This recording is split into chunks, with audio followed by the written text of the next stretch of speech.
Hey friends, it's essentially Jessie. Today I am sharing with you guys my 6 fragrances that were my most worn for 2024. So I have a really large collection, so I tend to wear something different every single day. Like I just wear different things. And sometimes I'll wear multiple fragrances in a day. Like I'll put something on in the morning and then put something on different in the afternoon or evening, just depending on my mood, what I'm wearing, where I'm going, what I'm doing, all the things. So, what was your most worn fragrance or fragrances of 2024? Like, what are your ride or dies? These are my top 6. I picked 10 out and then I was like, I'd rather just whittle it down to the ones that I really wore the most, just not to round out a top 10 list or whatever. So let's get started. Okay, first up is a perfume that I actually picked up this year. A couple of these are. This is Tom Ford's Vanille Fatale. So I love, a lot of Tom Fords. And it was kind of hard because I do wear white suede a lot. But in the end, when I really started thinking about it, I reached for Vanille Fatale more this year, especially this fall winter, because it is so good. So Vanille Fatale, I don't think I've done a full fragrance review on this. I need to. I picked this up this year and it is just a beautiful vanilla, unlike any other vanilla in my collection. And I love a good vanilla. I love a good unique vanilla is probably the best way to say that. I don't get the greatest longevity out of this, which is kind of strange because it does come off really stout in the beginning. But yeah, Vanille Fatale, I wore this quite a bit this year, so happy 2024. I hope you guys all had a happy new year, by the way, and a Merry Christmas season of all the holidays from Thanksgiving to New Year's. I'll save the 2 that I wore the most for my last 2. Okay, so next up is one, if you've watched my channel for any period of time, you know I love Kilian Straight to Heaven. This is straight to heaven. Like, oh, it's so good. I've had this in my collection for a minute. I am more than halfway done with my bottle. Boo-hoo.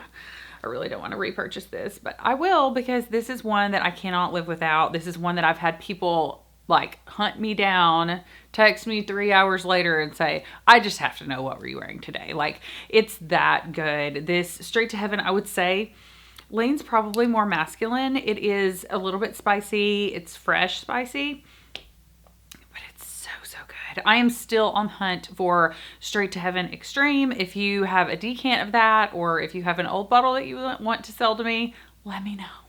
Hit my DMs on Instagram or drop me a note below because I really want Straight to Heaven Extreme. They only had it out for a little while and it sold out and then they haven't brought it back. And I'm like, why? Why would you do that to us? Why, Kilian?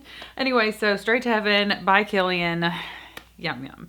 Okay, next up is one by Parfums de Marly, but probably not one that you are thinking of like off the top of your head. I'm talking about Athalia. So I've had this for probably a year and a half. I just love her. Like, she's beautiful. And yeah, I mean, talk about like a very beautiful but sophisticated. When I first got this, I thought they should have put this in a clear bottle or a white bottle. And then the more I got to thinking about it, I'm like, this is black dress go-to, like little black dress go-to fragrance. So beautiful. The notes, I actually have a tester bottle. So the notes really quick are incense, rose, and orange, and then iris, suede, orange flower, cashmere, and then amber, vanilla, and vetiver in the base. And when I say this is good, just trust me, this is good. It's just so pretty. It's floral. I have to spray it. Like, I can't help myself. It's just delicious, but not in a super gourmand way. If that makes any sense at all. So Athalia by Parfums de Marly, my go-to Parfums de Marly for the year for sure. Next up is a newer one to my collection that I purchased probably in the fall and I can't stop wearing it. So anyway, I have a full fragrance review on this. This is by House of Beau. This is Bonbon and it is beautiful. It is lychee, but it's so different. Like Delina, the original, is very lychee heavy. This is very, very, very different from that. So anyway, let me know if you've tried House of Beau, if there are any others by House of Beau that I should try. I have one more and I battled them out, but Bonbon is just so good. It is delicious. and I love their packaging. I just love everything about this. I've worn it a lot this year, and I wanted to share it with you guys. Yeah, I can't stop smelling House of Bose Bonbon. And I do have a full fragrance review on this and a battle video on it, so you can check those out. So the two that I wore most in 2024 are, drumroll please, Tribeca by Bond Number 9. My bottle is like, we're in our last month or two together, and then I will have to buy a new one because I can't live without her. Tribeca by Bond Number 9. This fragrance it's a little bit nutty. It's just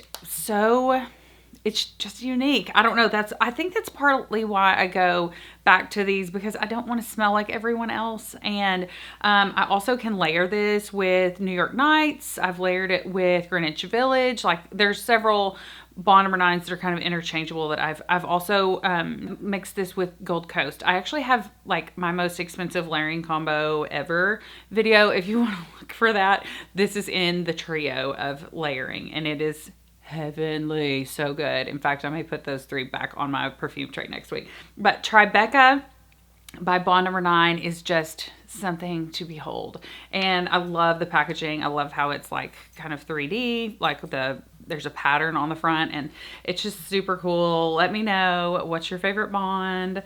Okay, and the fragrance that I think that I wore the most this year and have talked about, this is one that I did not like originally, shot a video on, and then came back to it in about 6 months and shot another review video on it because I love it. I absolutely love it. Okay, and I am talking about Kayali Invite Only Amber 23. You guys, I've used about half of my bottle. This is just stunning. Like, this is a vanilla. It's delicious gourmand, but it has got a lot going on here, and it is beautiful. I mean, I will do like 10 to 15 sprays of this on me, which might be a lot for some people.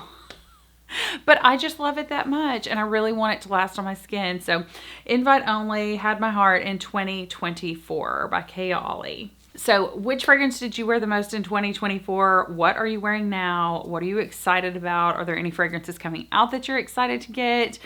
Are there any fragrances that you're hoping that they have flankers for this year? Drop that in the comment section. Thank you guys so much for watching. Like I said, Happy New Year. So glad that you're here. Smell you later.